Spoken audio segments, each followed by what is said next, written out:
Pat Healy blew $130,000 in a puff of smoke. What are your thoughts?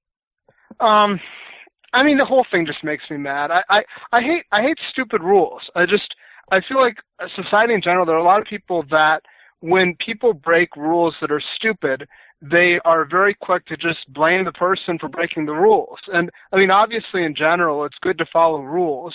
But, you know, stupid arbitrary rules with grossly disproportionate penalties, to me, bother me more than stupid people who break stupid rules.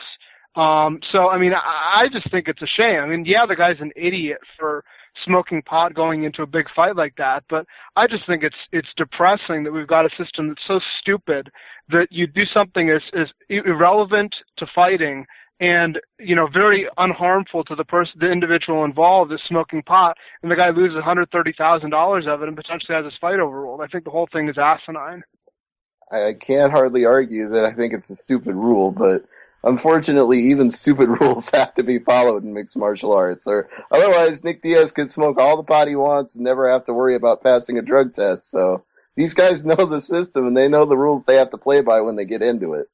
That's of course true. I just don't think that's not my take-home point. I mean, I don't think that is true, but I just don't think that's as important as and as key to the situation as the unfairness of such a gigantic penalty over something that's so unimportant to the big picture. Right. It does seem disproportionate, but part of the fact that it is disproportionate is because he got the fight of the night and the submission of the night bonuses. If he had just been a prelim fighter that didn't get any star power or recognition out of it and didn't earn any fight bonuses, then he'd still get the same penalty for smoking weed, but it would be a relatively inconsequential fine, given it'd probably just be his fight purse compared to 2 fight bonuses.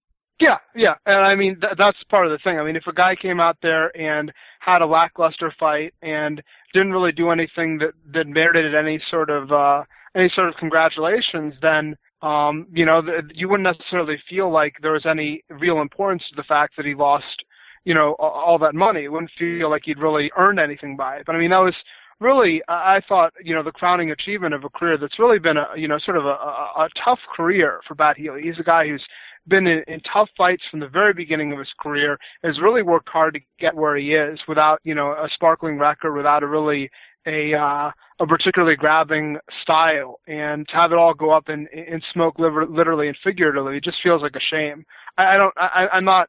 It's not really an issue of even sort of sympathy for him, because I think if you know the rules of the situation going in, then I mean, like you say, it's hard to have particular sympathy for the guy. But I still think the system is just so stupid. I just the rule to begin with, and the fact that the way that they handle the situation. I think it's perfectly understandable that you don't want to reward fight bonuses to guys that cheated to win those bonuses.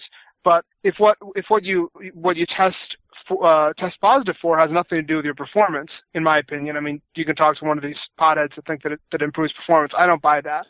But if it doesn't have anything to do with the performance, I don't really see why the fight bonuses should be affected by that.